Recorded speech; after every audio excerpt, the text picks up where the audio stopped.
tá? Abre comigo lá, então, Marcos, capítulo 9. Nós estamos no versículo 38. Marcos, capítulo 9, versículo 38. Só para a gente relembrar um pouquinho, na semana passada nós falamos sobre a transfiguração, lembra disso, né?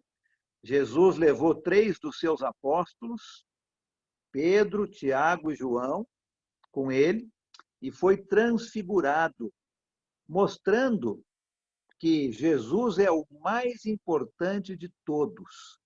Nós devemos dar ouvido hoje somente a Jesus e a ninguém mais. Isso que nós vimos.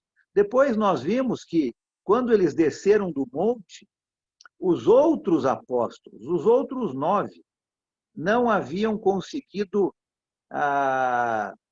tirar, vamos dizer assim, um demônio do corpo de um menino. E eles não estavam entendendo por quê. E Jesus desce do monte, então, e cura aquele menino, e depois ensina para os seus apóstolos que o que estava faltando era um pouco mais de oração, um pouco mais de jejum, um pouco mais de fidelidade a Deus, como nós temos visto que ainda está faltando na vida desses apóstolos. E depois nós terminamos falando sobre quem é o maior, né? Os apóstolos talvez estivessem discutindo por que Pedro, Tiago e João foram levados com Jesus e eles não. Talvez Pedro, Tiago e João estavam dizendo, nós fomos e vocês não. E eles estavam discutindo sobre quem era o maior. E nós terminamos com esta passagem, Jesus trazendo uma criança e mostrando que quem quer ser o maior tem que ser, em primeiro lugar, um servo. E é isso que nós vimos. Vamos ver os versículos 38 ao 41, para a gente aprender um pouco mais do que Jesus está querendo dizer. Eu penso que nesses textos todos que estamos lendo, Jesus está falando muito sobre humildade, né? Humildade.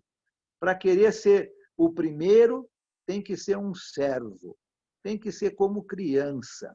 E agora ele vai continuar falando sobre humildade nesse próximo texto. Quem pode ler? Quem está com a voz boa e uma conexão boa para ler para nós do 38 ao 41? Marcos 9, 38 ao 41. Quem gostaria de ler esse texto, por favor, pode ler. Posso ler. Disse-lhe João: Mestre, vimos um homem que em teu nome expelia demônios, o qual não nos segue, e nós lhe proibimos, porque não seguia conosco. Mas Jesus respondeu: Não lhe proibais, porque ninguém há que faça milagre em meu nome e logo a seguir possa falar mal de mim.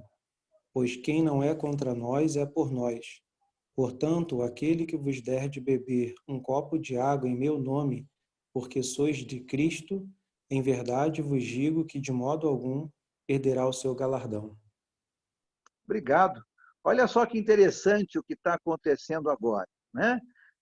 Algum tempinho atrás, nós vimos isso na semana passada, os discípulos de Jesus não estavam conseguindo expelir o demônio daquele menino. Lembra disso?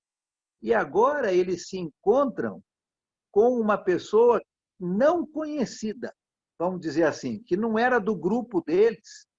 E esta pessoa estava realizando justamente aquilo que eles não estavam conseguindo fazer, né? Ele estava expulsando demônios, enquanto eles não estavam conseguindo. Eu acho que Jesus está querendo mais uma vez aqui mostrar humildade. Humildade é uma característica muito importante nos discípulos de Jesus, né? Se eu e você queremos seguir Jesus, uma característica que nós temos que ter em nossa vida é humildade. E creio que Jesus está querendo mostrar isso para os seus discípulos. Interessante que no texto que nós lemos, Jesus não está proibindo este não conhecido, né? Este homem aqui, que nós não sabemos quem é, Jesus não está proibindo este homem de realizar milagres. Interessante isso, não é? Provavelmente esta pessoa não estava ensinando a verdade, porque não era do grupo de Jesus. É muito possível que não estivesse ensinando a verdade, conforme a palavra de Deus. Mas o que Jesus está dizendo aqui é que mesmo que eu e você não aprovemos o falso ensinamento, que nós não gostemos do falso ensinamento, nós nunca devemos odiar a pessoa que está ensinando de uma maneira errada, né? A nossa, a nossa, a nossa discussão, vamos dizer assim, não é contra a pessoa, mas contra o que ela está ensinando. Isto sim, não é? Isto sim. Mas devemos ir até esta pessoa e procurar mostrar a verdade para esta pessoa. Nunca odiar a pessoa que está ensinando alguma coisa errada. Jesus não está proibindo aqui, né, esta pessoa de fazer qualquer milagre. Hoje em dia, podem existir pessoas que estão ensinando coisas contra a palavra de Deus. Nós não podemos odiar estas pessoas, né? Mas nós devemos tentar ensiná-las da melhor maneira possível a palavra de Deus. Interessante o versículo 41 nesse texto. Parece que ele está fora de colocação aqui, mas na verdade não está, né? O 41, quando Jesus fala, quem lhes der um copo de água em meu nome, por vocês pertencerem a Cristo, de modo nenhum perderá a sua recompensa. Eu acho muito interessante este versículo. Para mim, este versículo ensina que eu e você, nós não precisamos realizar grandes atos, grandes coisas para provar o nosso amor para Deus. Basta um copo de água para alguém, não é? Basta um copo de água para alguém. Humildade, creio que é o que Jesus está ensinando aqui. Com certeza, não aceitamos o ensinamento errado, mas nós não somos e não podemos odiar, não é? Detestar a pessoa que ensina errado. Devemos tentar mostrar Jesus e a palavra para todos. E o ensinamento grande aqui nessa parte do texto é que basta um copo de água para você mostrar que você ama a Deus. Não se preocupe em achar que tem que fazer grandes coisas. Mas eu não consigo, eu não sei, eu não consigo falar, eu não consigo decorar. Não faz mal, né? Jesus está ensinando que pequenos atos demonstram o nosso amor para com Ele. E assim todos nós vamos receber nossa recompensa. É o que Jesus está ensinando aqui. Uma lição de humildade, né? Os discípulos não conseguiam fazer o que um estranho, uma pessoa de fora do grupo deles, conseguia fazer. Acredito que Jesus está ensinando para esses homens humildade e, logicamente, um pouco mais de fé, como nós estamos vendo em todas essas passagens. Tá? Alguém quer fazer um comentário desse texto antes de passarmos para o próximo? Ô, Alan, Pois não. Sérgio de Maceió. Acho que é Oi, Esdras, importante, boa tudo que noite. nós fizermos, boa noite, tudo que nós fizermos é fazer como fosse para Jesus Cristo. O mais simples que seja, mas faça sempre o quê? Como fosse para o melhor para Jesus. Acho que isso é importante, né, para nós. Muito obrigado, Esdras. Isso mesmo, né? Vamos fazer o nosso melhor, né? Como se estivéssemos fazendo para Jesus.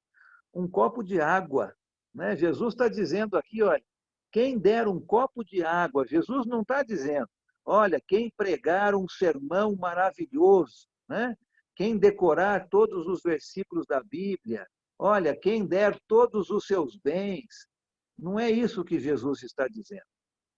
Basta um copo de água, dado da maneira certa, para provar o nosso amor para com Ele. Acho que isso todos nós conseguimos fazer, não é? Fazer o nosso melhor, como se Alan, estivéssemos fazendo para Jesus. Obrigado, Esdras. Isso mesmo. Né? Alan, Pois não. este versículo aqui não seria um versículo onde os denominacionais poderiam se pegar, porque estava falando em curas, isso e aquilo? Né? Sim, acredito que sim. E lembra que o próprio Jesus, lá em Mateus capítulo 7, né, versículos 21 a 23, já disse que terão pessoas. Nunca sei essa conjugação desse verbo aí, viu? Terão pessoas, alguém me ajuda aí. Cadê a minha irmã? Ali que muitos virão, farão milagres, né? Profetizarão, expulsarão demônios em meu nome, né? E eu vou dizer, nunca vos conheci, vocês que praticam iniquidade, né? Exatamente, né? Então, existirão, vou usar esse verbo porque daí eu não é. Existirão pessoas que vão fazer milagres, mas que não são da parte de Deus. Existe isso hoje, não é? Até o nosso próprio inimigo faz milagres. Então, esse texto está dizendo que tem pessoas que vão fazer isso sim. E Jesus está dizendo, olha, não é para odiar estas pessoas, mas é para ensinar a verdade para elas, né? Com amor, né? Basta um copo de água, né? Feito da maneira certa, você vai estar fazendo aquilo que Jesus está pedindo. Aquilo que Então, tu o queria era. ensinamento para nós é esse. Né? O que tu queria dizer é que Humildade. muitos me chamarão de Senhor, Senhor, né? É isso que tu quer dizer, né? É isso mesmo, isso mesmo. Né? Muito bem. Vamos ler o próximo texto? O próximo texto é muito interessante também. Né? Versículos 42 até os 50. Alguém pode ler para a gente? Por favor. Posso, Allen. Eu posso. Pois não. Se alguém fizer tropeçar um destes pequeninos que creem em mim, seria melhor que fosse lançado ao mar com uma grande pedra amarrada no pescoço. Se a sua mão o fizer tropeçar, corte-a. É melhor entrar na vida mutilado do que, tendo as duas mãos, ir para o inferno, onde o fogo nunca se apaga. Onde o seu verme não morre e o fogo não se apaga. E se o seu pé o fizer tropeçar, corte-o. É melhor entrar na vida aleijado do que, tendo os dois pés, ser lançado no inferno, onde o seu verme não morre e o fogo não se apaga. E se o seu olho o fizer tropeçar, arranque-o. É melhor entrar no reino de Deus com um só olho do que, tendo os dois olhos, ser lançado no inferno, onde o seu verme não morre e o fogo não se apaga. Cada um será salgado com fogo. O sal é bom, mas se deixar de ser salgado, como restaurar o seu sabor? Tenham sal em vocês mesmos e vivam em paz um com os outros. Obrigado. Né? Interessante aqui esse texto. Né? Jesus vai falar aí de amputação. Será que é isso mesmo que Jesus está querendo dizer? Né? Vamos pensar um pouquinho nesse texto, dentro desse contexto que nós estamos vendo. Né? Quem será que seriam esses pequeninos que Jesus começa no versículo 42 dizendo, né? Se alguém fizer tropeçar um desses pequeninos que creem em mim, é melhor que fosse lançado no mar com uma pedra amarrada no pescoço. Né? Parece aqueles filmes de mafioso, né? Onde eles amarram pedras e jogam a pessoa no mar, né? Ela vai afundando. O que será que Jesus está querendo dizer com esses pequeninos? O que vocês acham? Quem são estes aí? Crianças. Pequenino. Crianças. Pode ser criança, Sérgio, mas lembra que são os pequeninos que creem nele. Né? O Alan. Os novos na fé? Tá me ouvindo? Os novos na fé, pode ser, né? Somos nós cristãos, os pequeninos. Sim. Acredito eu que, por ele ter falado aqueles que creem, não está falando sobre crianças. Porque a criança não tem a capacidade de crer, né? De acreditar. Mas sim, está falando daqueles que estão servindo Jesus, daqueles que estão obedecendo Jesus, não é? Qualquer pessoa que estiver obedecendo e tentando seguir Jesus, acredito eu que está neste contexto aqui destes pequeninos, não é? Jesus está dizendo, olha, se alguém quiser fazer mal a uma dessas pessoas que estão me seguindo, é melhor amarrar uma pedra no pescoço e se jogar no mar. Né? Lembra que nós não estamos falando de coisas literais aqui. Tá? Jesus está dando um aviso em como nós podemos escapar do inferno. É muito fácil a gente ver isso aqui no texto. Vamos dar uma olhadinha juntos, não é? Alan, Jesus não está falando de uma coisa literal. Porque você lembra que nós estudamos no capítulo 7, eu acho que há umas 2 semanas atrás, Jesus dizendo que o mal é o que vem do coração, lembra disso? Né? Do coração é que procedem os maus pensamentos e todas aquela série de coisas que Jesus falou.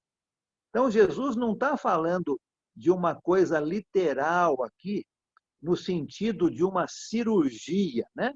Olha, tem que arrancar uma mão, tem que arrancar um pé, tem que arrancar um olho. Não é no sentido literal, porque ele já disse que o mal do homem vem do seu interior, não vem do seu exterior. Agora, pensando no seu corpo físico, vamos pensar no nosso corpo físico. Pode existir uma situação no nosso corpo físico, uma doença, por exemplo, aonde você precisa amputar uma mão ou amputar um pé para salvar o corpo inteiro, não tem? Você conhece casos assim, não é? Muitas vezes a pessoa tem que perder uma parte do corpo para não perder o corpo inteiro. Isso a gente entende, não é? Agora, no campo espiritual, a gente pode fazer o mesmo paralelo. Existem certos pecados que são como se fosse um câncer no nosso corpo. E esse câncer tem que ser removido. Porque se ele não é removido, ele vai afetar o corpo todo. Ele vai se espalhar e vai lançar o corpo todo numa doença que não tem salvação. Então, Jesus está dizendo, olha, se a sua mão, né, no sentido lógico que figurado, se a sua mão está atrapalhando você, é melhor cortar a sua mão. Melhor você entrar no céu sem uma mão do que ir para o inferno. Logicamente que a palavra de Deus ensina que o nosso corpo no céu vai ser diferente. Então, não é que você vai entrar sem uma mão, mas Jesus está dizendo, se tem certos pecados na sua vida que estão atrapalhando o seu corpo inteiro, esse pecado tem que ser removido, porque senão ele vai causar um estrago no seu corpo inteiro. Se tem alguma coisa no seu olho, não é? Vamos supor que o seu olho está olhando para coisas que não deveria olhar, não é que você vai retirar o olho, mas olha, pare de olhar para essas coisas, não é? Tire o pecado da sua vida para que o seu corpo inteiro não seja contaminado. Então, Jesus está ensinando aqui uma receita para que o corpo não vá para o inferno.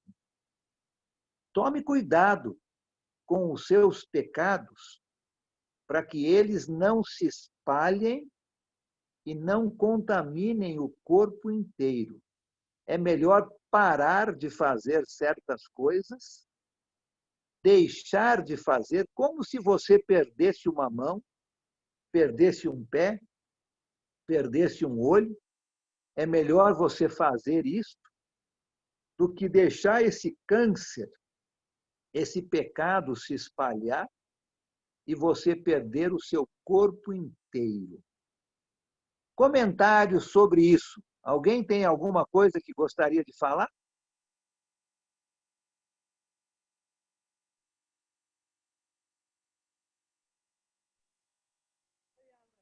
Alan, mais Oi. uma vez, Pois não. nós tínhamos uma irmã guerreira na fé, chamada Dona Severina. Aí ela tinha diabetes. Aí, por causa de uma feridinha na perna, aí teve que amputar do joelho para baixo. Aí nós estávamos numa reunião, me lembrei agora você falando, sabe? Veio na mente. Ela disse, ô irmãos, e quando eu morrer, como é que vai ficar meu corpo? Porque ela tinha perdido a perna, sabe? Aí interessante, você disse, o corpo espiritual não tem defeito. Não se preocupe, não. Deus vai dar um corpo perfeito a você. Ela ficou muito alegre. Ela ficava pensando como ela tinha perdido a perna e como é que ia ser quando ela ressuscitasse, né? Interessante você falando isso agora. É verdade, Esdras. Obrigado, né? Então, creio que Jesus continua falando aqui sobre humildade, né? Vamos tomar cuidado com os pecados para que eles não espalhem no nosso corpo, causando um dano muitas vezes irreparável, não é?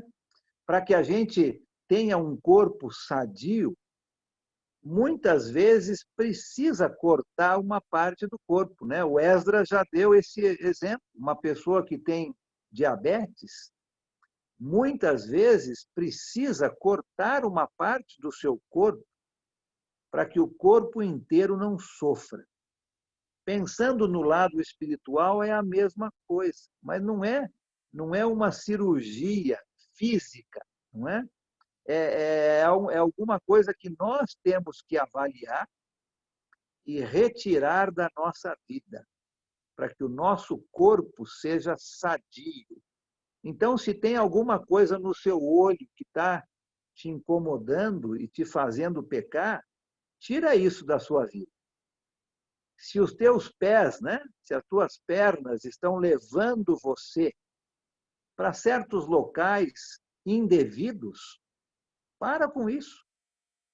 Se as tuas mãos estão causando você a pecar, tira isso da sua vida, não é? Porque senão o seu corpo inteiro vai ir para a perdição. E Jesus não quer isso para ninguém. E aqui ele está dando uma receita de como não ir para o inferno. Toma cuidado com as nossas vidas com relação a pecado. Se tem alguma coisa que está prejudicando o nosso corpo físico, vamos parar de fazer, né? Melhor entrar no céu sem uma mão, né, no sentido figurado, do que ir para o inferno com o seu corpo inteiro. Interessante que no final desta passagem, no versículo 50, Jesus ensina que para ser um dos seus discípulos, nós vamos precisar de duas coisas. Quem que viu aqui, no versículo 50, quais são as duas coisas que um discípulo de Jesus precisa ter na sua vida?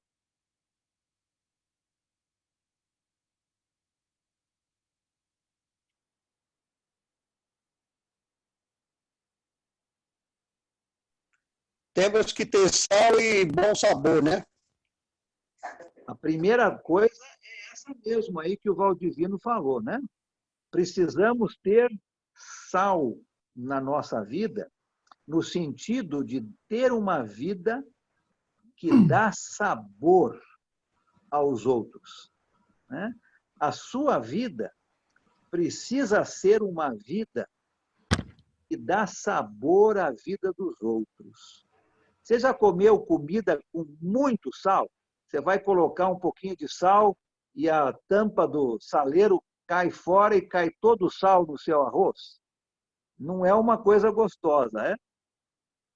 Você já comeu comida sem nenhum sal? Também não é uma coisa muito agradável, não é? Mas quando você põe o sal de uma maneira suficiente, a comida se torna muito saborosa.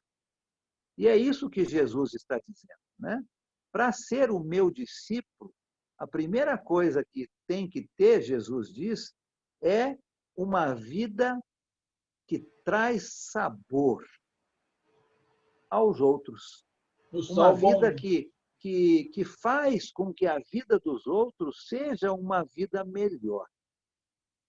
E a segunda coisa, o que é?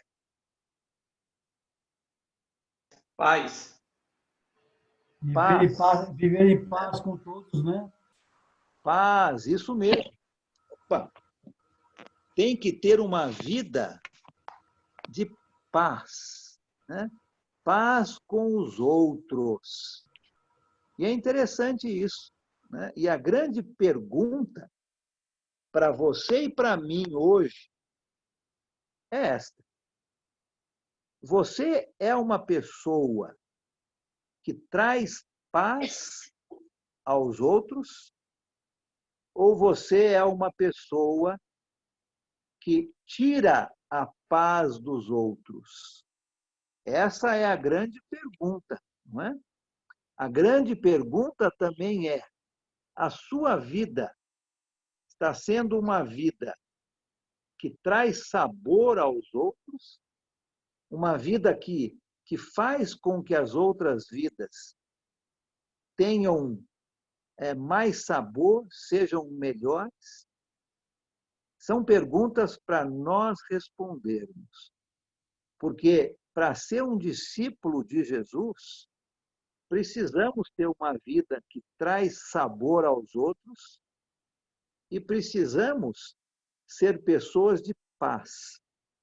Pessoas que vivem em paz uns com os outros. Vamos pensar na nossa vida e vamos ver se nós estamos sendo pessoas assim. Tá bom? Capítulo 10. Capítulo 10 é um capítulo muito interessante, né? É o capítulo dos paradoxos. Alguém sabe o que é um paradoxo? Uma palavra difícil até, né? Paradoxo. Quem sabe o que é um paradoxo? Tudo aquilo que contraria qualquer coisa, né? Muito bom, é isso mesmo, né? É algo que parece se contradizer, né? Jesus já falou um deles aqui, nós vimos na semana passada, né? Se você quiser ser o mais importante, seja um servo, não é? Isso é um paradoxo, tá? É algo que parece se contradizer. No capítulo 10, Jesus vai ensinar através de paradoxos. Nós já vimos o que é, né? São citações que parecem se contradizer. O último será o primeiro, né? O mais importante seja o servo. Você conhece aí alguns paradoxos mais populares. Nós vamos ver no capítulo 10 de Marcos 5 paradoxos que Jesus vai ensinar. O primeiro deles é este paradoxo. Duas pessoas se tornam uma. Duas pessoas se tornam uma. E Jesus vai falar um pouco aqui sobre casamento. Tá?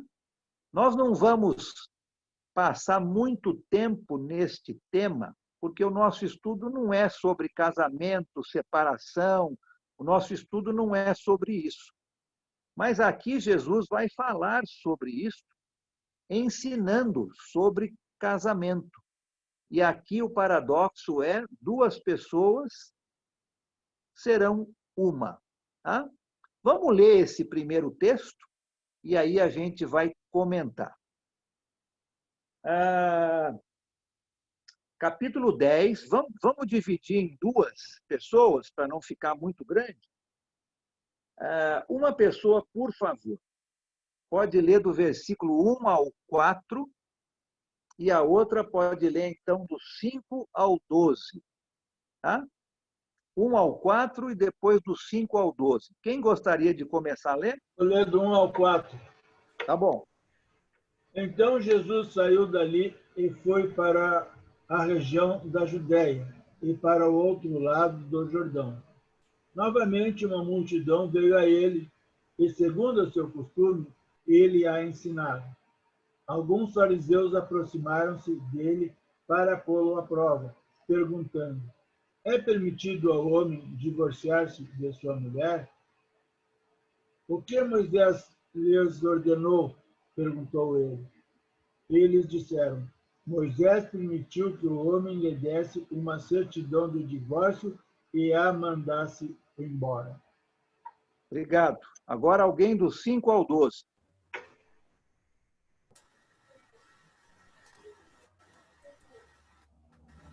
Mas Jesus lhe disse: por causa da dureza do vosso coração, ele vos deixou escrito esse mandamento. Porém, desde o princípio da criação, Deus os fez homem e mulher. Por isso deixará o homem a seu pai e mãe e unir-se-á à sua mulher. E com sua mulher serão os dois uma só carne. De modo que já não são dois, mas uma só carne. Portanto, o que Deus ajuntou, não separe o homem. Em casa voltaram os discípulos a interrogá-lo sobre este assunto. E ele lhe disse: quem repudiar sua mulher e casar com outra, comete adultério contra aquela.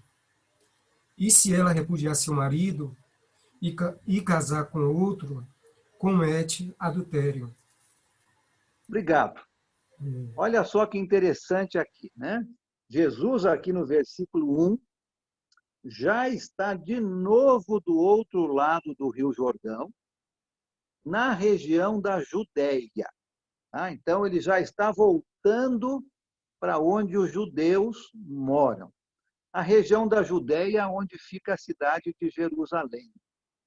A região da Judéia também era a região do território do rei Herodes. Lembra desse rei Herodes? Nós já falamos dele. quando falamos um pouquinho sobre João Batista.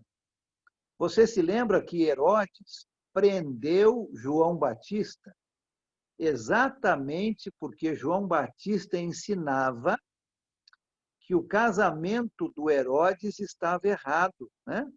Herodes havia se casado, não é, com a mulher do seu irmão, né?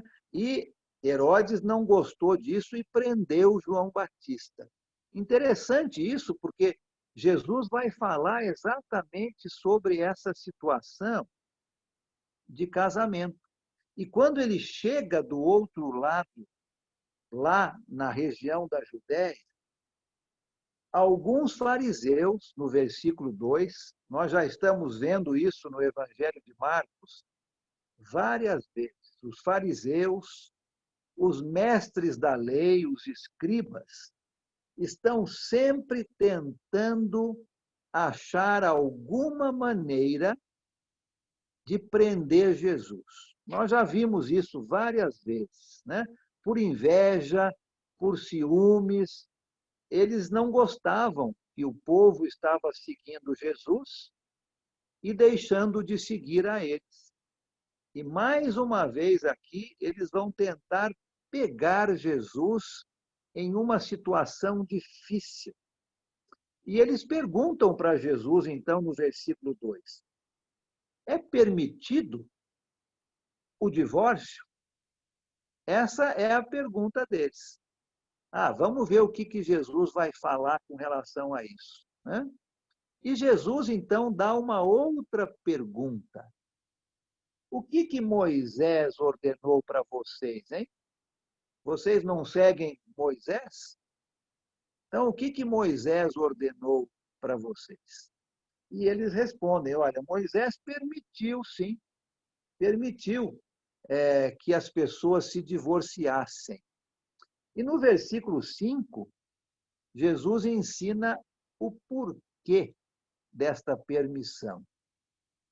Qual foi a razão da permissão do divórcio, segundo o versículo 5?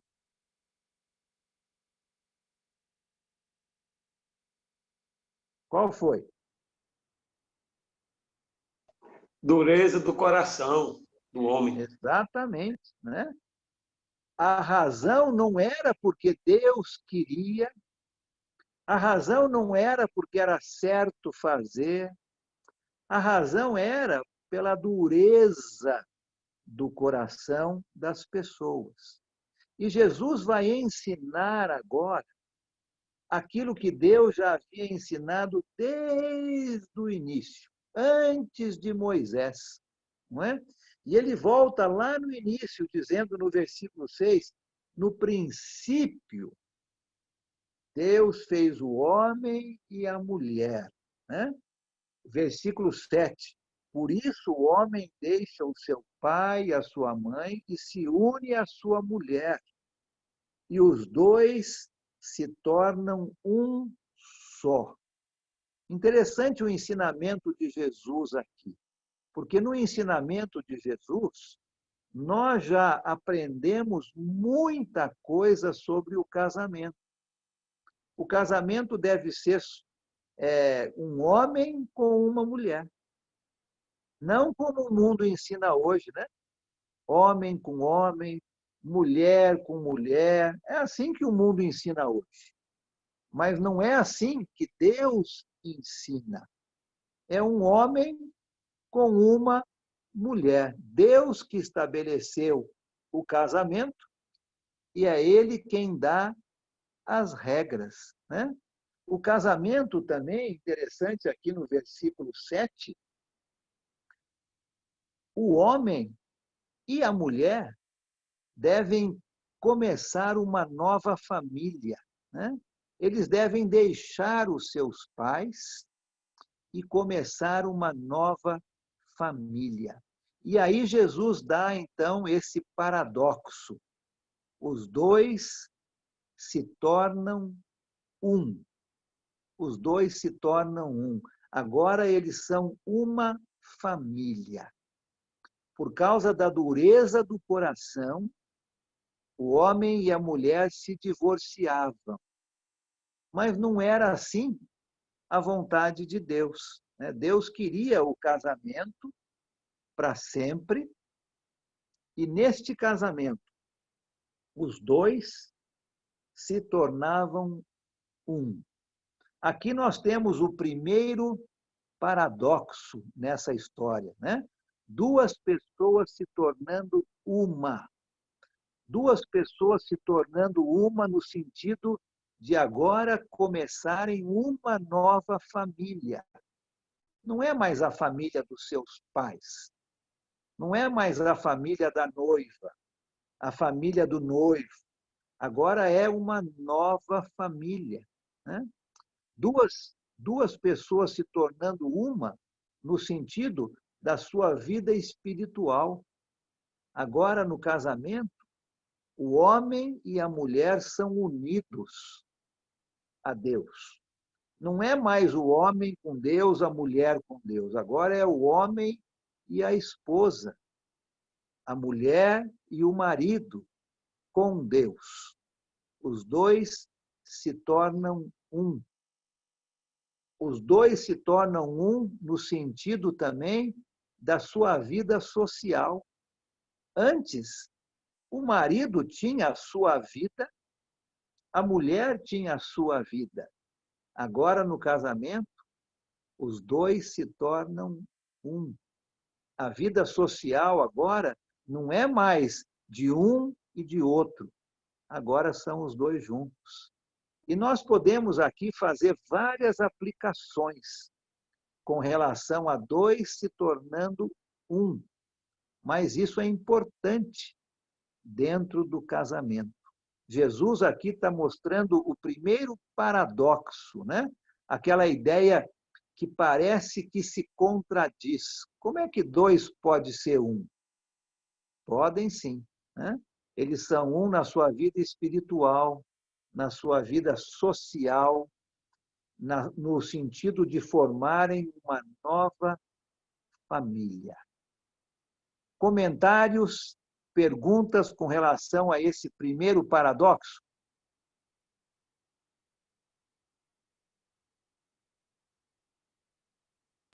Olha, trazendo um princípio assim, nós podemos dizer que Jesus é poderoso para amolecer o coração do homem, não é isso? Eu acho que é uma aplicação aí muito boa essa, né? O homem e a mulher, né? Aqui no homem no sentido geral, né? Por causa da dureza do coração, o homem e a mulher começaram a fazer do jeito que eles queriam. Mas Jesus tem poder para amolecer aquela dureza, né? Acho que é isso que você está querendo dizer, né? Retirar aquela dureza do coração para que voltem a viver da maneira como Deus pensou lá no início. Positiva. Positiva. Eu acho que é isso mesmo, uma aplicação muito boa essa. Alguém mais queria falar um pouco sobre esses dois sendo um?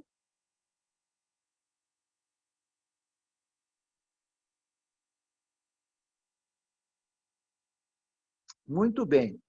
Nós não vamos falar neste momento, como eu falei no início, sobre casamento, separação, novo casamento, pode, não pode. Não é essa a nossa parte aqui no Evangelho de Marcos. Tá? Agora, se você tiver alguma dúvida, depois quiser falar um pouco no particular comigo, fique à vontade. Tá? A gente vai estudar a Bíblia e vamos ver o que Deus tem a dizer sobre isso, tá bom? Mas o ponto aqui que eu queria mostrar é esse paradoxo. Dois se tornando um. Parece ser uma citação que se contradiz, né? Primeiro vai ser o último. Dois serão um. Interessante isso. O segundo que nós encontramos aqui no capítulo 10, o segundo paradoxo, está aqui nos versículos 13 a 16. E esse paradoxo é: os adultos serão crianças. Também parece ser uma ideia que se contradiz, né? Os adultos serão crianças. Vamos ler esse trecho? Quem pode ler para a gente do 13 ao 16, por favor? Alguns traziam crianças a Jesus para que ele tocasse nelas, mas os discípulos os repreendiam. Quando Jesus viu isso, ficou indignado e lhes disse: Deixem vir as minhas crianças, não as impeçam, pois o reino de Deus pertence aos que são semelhantes a elas. Digo-lhes a verdade: quem não receber o reino de Deus como uma criança, nunca entrará nele. Em seguida, tomou as crianças nos braços, impôs-lhe as mãos e as abençoou. Obrigado. Interessante esse trecho, né? Nós acabamos de ler lá no capítulo 9 que Jesus colocou uma criança no meio deles, não é? Pegou essa criança nos seus braços e disse: quem recebe uma criança no meu nome está me recebendo. Lembra disso? Nós vimos isso no capítulo 9. Agora, semelhança com 9:42, não? Oi, Sérgio. A semelhança 9 com 9, capítulo 9, versículo 42. O 9, versículo 37, que eu estou pensando mais aqui. Quando Jesus fala sobre receber uma criança.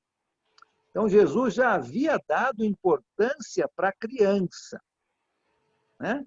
E agora, no capítulo 10, pouco tempo depois, algumas pessoas estão trazendo crianças para Jesus e os seus discípulos estão repreendendo essas pessoas. Por que será?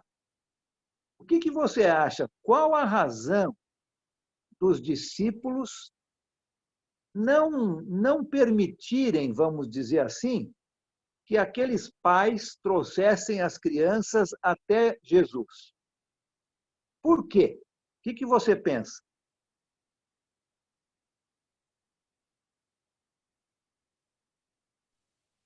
Não sei se é isso ou não, mas criança naquela época não tinha muita importância, né?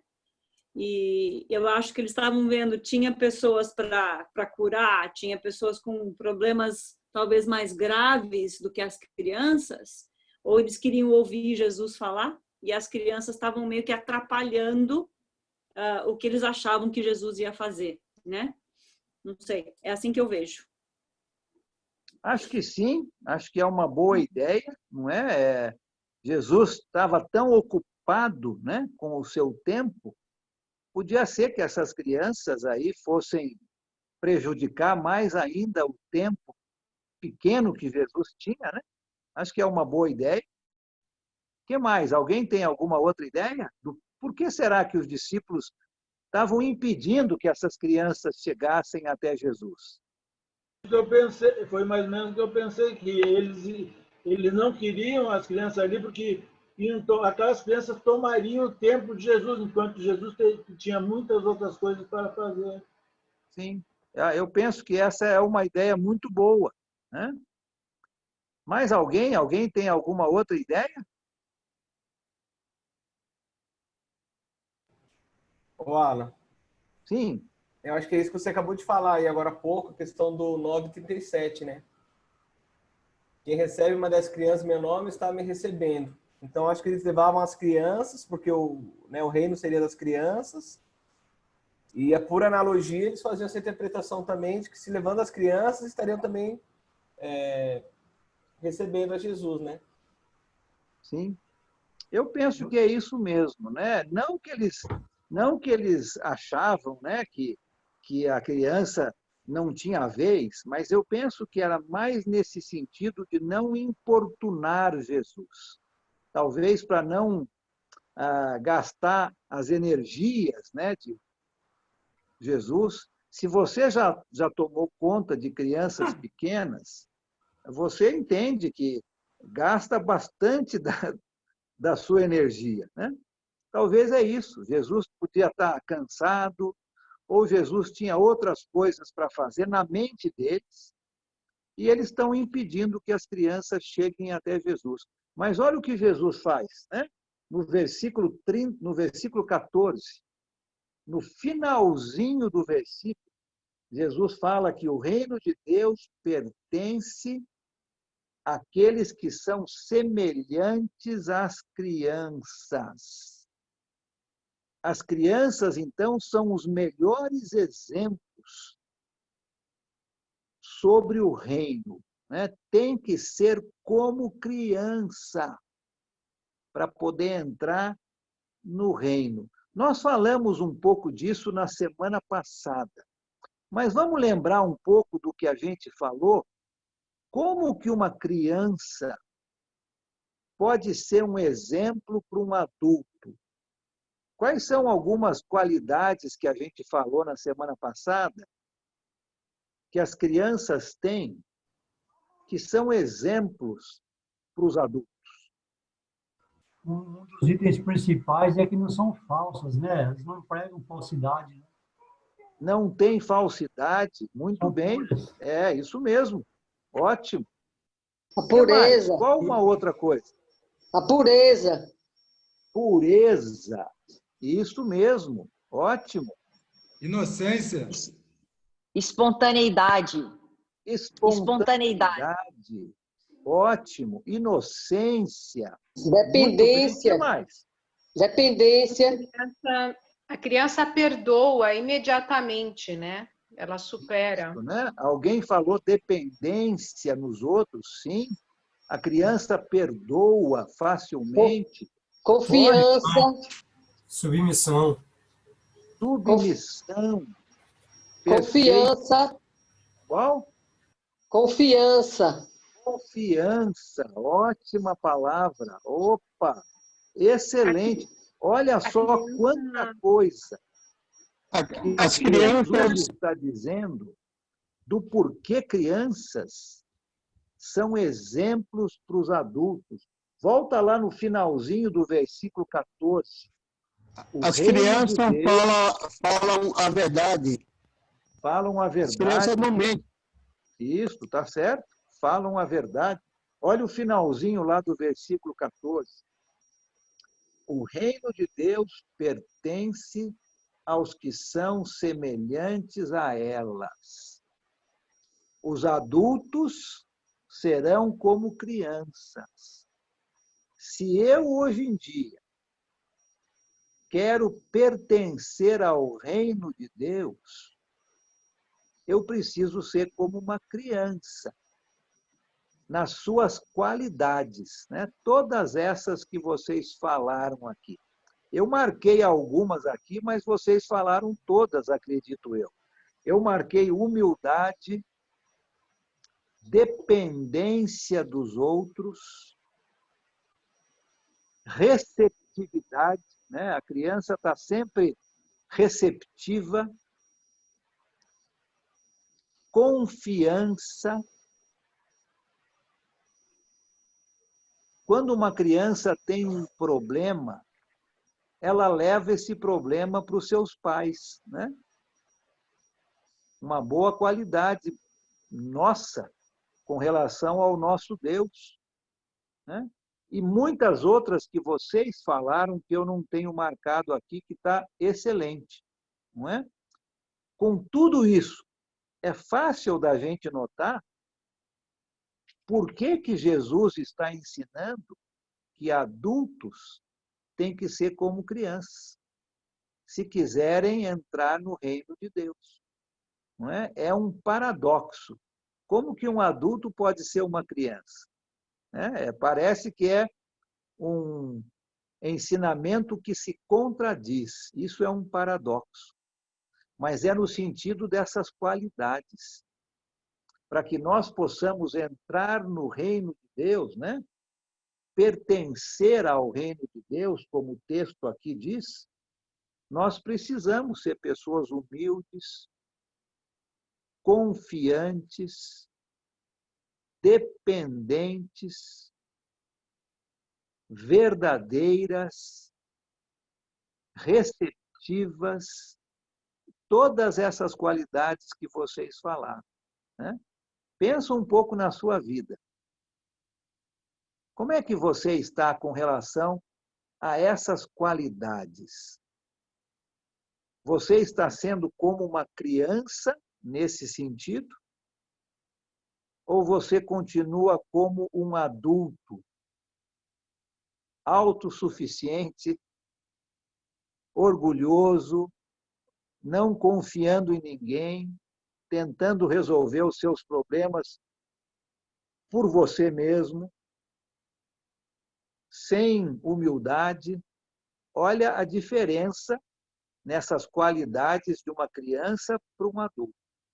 E é nesse sentido que Jesus está dizendo que o adulto tem que ser como uma criança para poder pertencer ao reino de Deus. Pensa um pouco na sua vida. Se você está tendo essas qualidades de uma criança. Tá? Comentários, ideias, perguntas? Uma outra coisa também sobre as crianças é elas não veem cor, não veem sexo, não veem raça, né? E, infelizmente, aqui onde eu moro, nos Estados Unidos, está tendo muito problema com isso agora, né? Inclusive, a filha da Adriana, que estuda fora, também na cidade dela, teve morte, e as crianças, eles não veem isso, né? Então, eu acho que, inclusive, nessa época, por causa dos judeus e gentios, isso também seria uma boa coisa, né? Que eles teriam que ser como criança e não ficar julgando, você é judeu, você é gentio, né? Você não merece o reino de Deus por causa disso.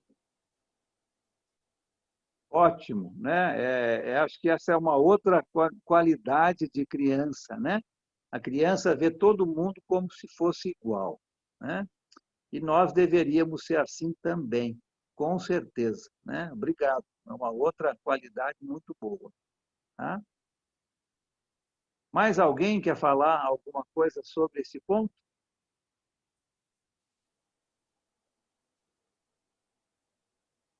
Então, olha, leia o capítulo 10 de Marcos. Semana que vem nós vamos ver os outros 3 paradoxos. Eu vou dar eles aqui para você já ir pensando nesta semana, tá? Paradoxo número 3.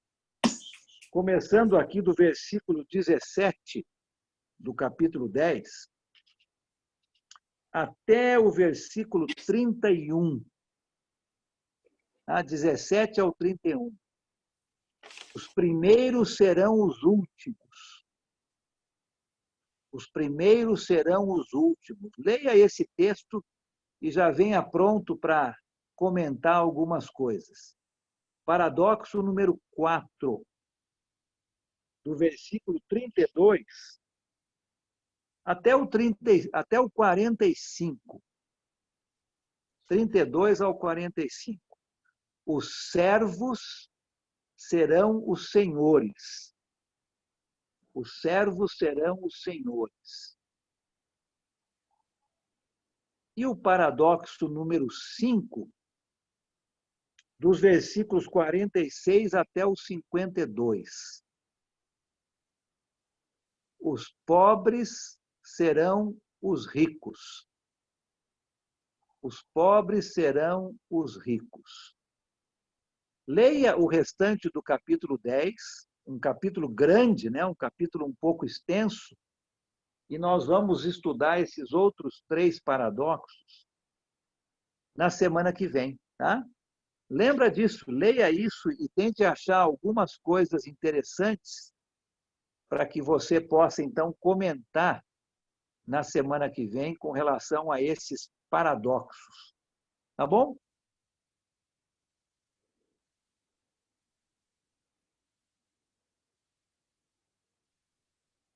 Alguém quer falar alguma coisa final antes da nossa oração?